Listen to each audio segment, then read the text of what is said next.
Hello everyone. It's late. It's 3:22 in the morning and I'm going live. I'm still calling it today on my 81-day drop-in creativity challenge, where I challenge you by asking you, what will you create today? So what will you create today? Here I am on the sofa, be going to sleep in a minute. Have you created something today? I have, and I'm going to share it with you. And I'm going to give you a bit of mindfulness, a bit of blah blah, and look at a couple of things that you've created. So here we go. So this is my photograph, and it's from Paris. And these are the good old bateau bus. So it's like a boat and a bus. And I wrote a text about, I'll read it to you. The bateau bus, or bateau bus, is on my Paris bucket list for when the city opens again after these COVID-19 lockdown times. Surely it'll be soon. We're in 2021, parbleu.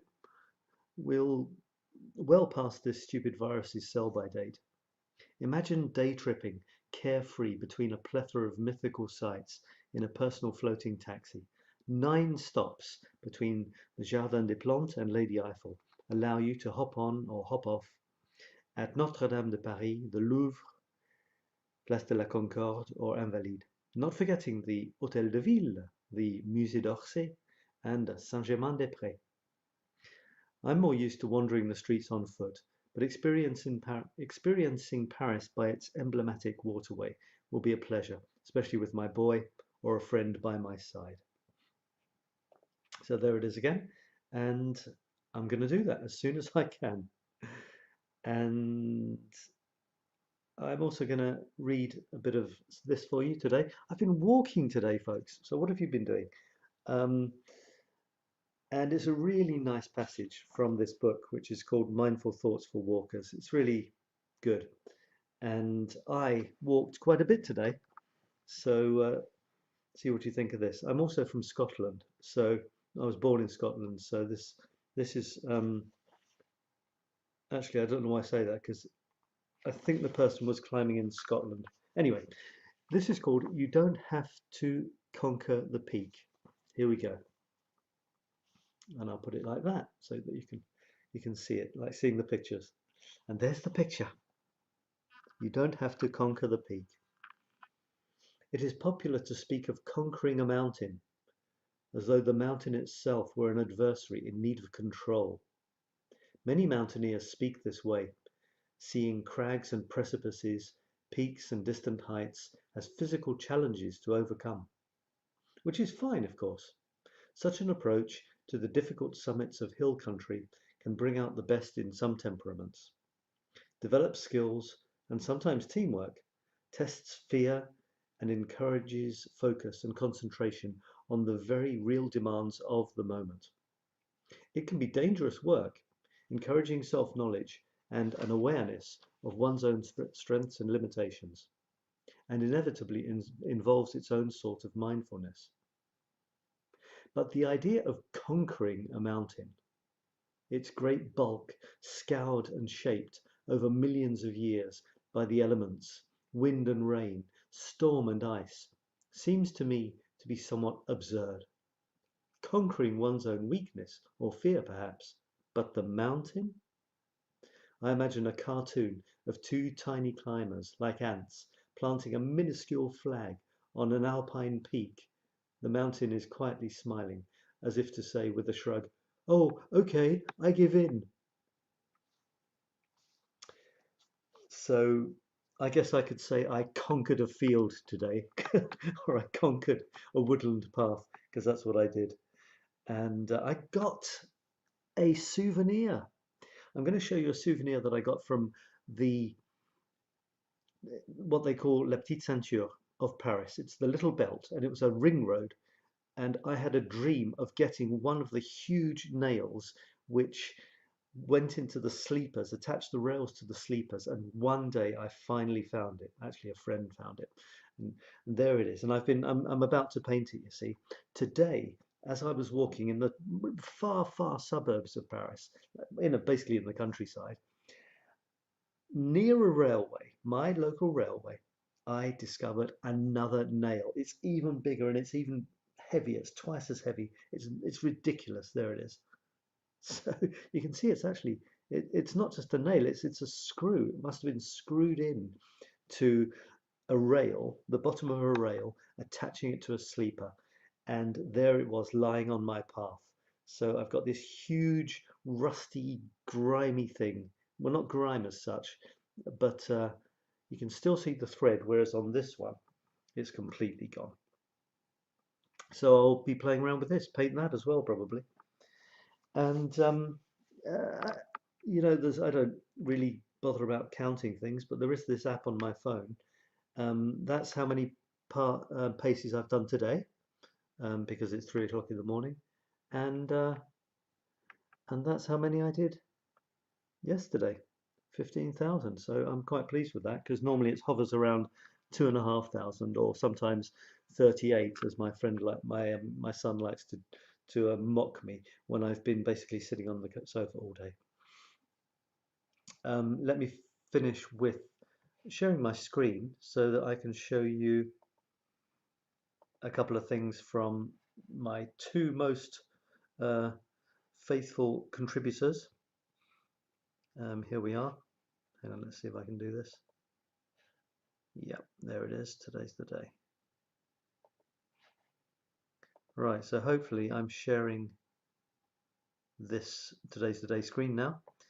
It's the name of my group, Today's the Day, and you share something cool of the day. I started doing this thing called minute morning musings. I don't know if I'll carry on doing them, but there it is. And it's basically a maximum of 3 minutes. After 3 minutes, I have to shut up and give you one hopefully interesting little snippet. And this is from Dorothy. What an incredible set of pictures from Dorothy. I guess in the top left, it's the original 2.5 ducks. Or is it geese? Geese, I think. Yeah, it is geese, and I should know because I've got 2 geese in my local lake. And she's done some incredible things with them. Actually, here you can see in the middle, the bottom, you can see more than 2.5. You can actually see 3. So I guess she's chopped them a little bit in the top left. And then she's done some amazing whirly stuff. It's incredible. Really fantastic. I love them all. There's an X. The 2 look like they're kissing there. And then she's put her logo in the bottom left. Wonderful stuff, Dorothy. Absolutely fantastic. I did a little 3-minute thing. I call it minute or minute morning musings, mindful or madness maybe. And I did it in the fields that I was telling you about. You can probably see them there. And I was literally just surrounded by these fields and woods, and it was absolutely gorgeous. So, and what I asked was of people, what do you do to get some peace and quiet and to let your brain think of stuff? And a few people told me. You know, there's Dorothy, for example. I also published it on my my main Facebook profile, so I got some other comments there. So that was really cool. And that was Kirsten's lovely creative corner, which she shared with us, which is, yeah, so beautiful, so wonderful. To see her pictures in progress is great. And then one more from Thomas. So I've got my regulars, Thomas, Kirsten, Dorothy, and I want to get some more people. But look at this. He's playing with the idea of triangles.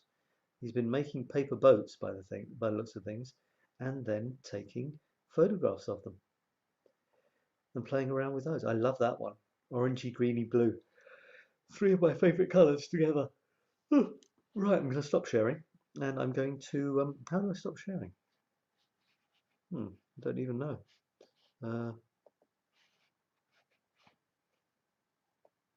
Have I been sharing? I hope I've been sharing. Yeah, there we go. I'm a bit scared. Anyway, so that's it, folks. Just to tell you that I'm your creative breakthrough coach. If you want to know anything about having a creative breakthrough, including what one is and how to get one, ask me, because I invented it. And I've got a whole ton of stuff that you can do with me if you want to explore your creativity. Here's a couple of them. One is Mastermind. You join it, and for 9 weeks in a very small group between 4 and 6 people, we explore and forge ahead on our creative projects. And that, yeah, it's really wonderful, very powerful. If you haven't done a mastermind before, really, really powerful, and you will make incredible progress. And the other thing I'm talking about at the moment is my laser coaching. It's a new thing where I'm taking people for a year, only 2 or 3 people, because I've developed this package to test it out. So it's in a ridiculously good price for the investment, for the what the value you will be getting. Basically, unlimited coaching for a year. All you have to do is do the thing we've agreed to do each session, and then book your next session, and it goes on throughout the year. So laser coaching for 1 year, fast, friendly, highly focused, and short sessions. Really wonderful. So I can't wait for that to become a reality once I get my first 2 or 3 people, and then the price will stop, and I'll either stop doing it or triple the price, because it's a test to see how it goes. You will be an experiment for a year if you do that. Unlimited laser coaching for a year. Your life, your creative and productive life, will be an experiment. So if you want to discover that, go to this address, infinitycoaching.biz/laser. And if you're interested in the mastermind, which is a few weeks, go to this, infinitecreativitynow.com/mastermind. And if you book and I haven't got the right number of people, like I haven't got 4, minimum 4 yet, I will give you free personal coaching each week until I get the 4. Then we go into the mastermind. So you can't lose. That's it, folks. I'm your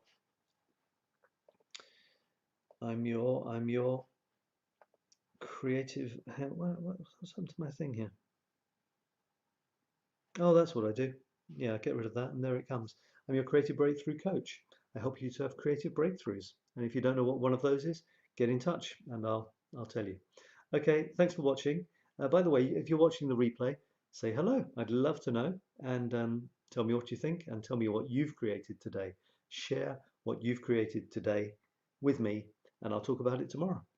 Try to create something every day. It's a really nice way to live. I can see someone started watching. Sorry, I'm just going. I won't drag it out.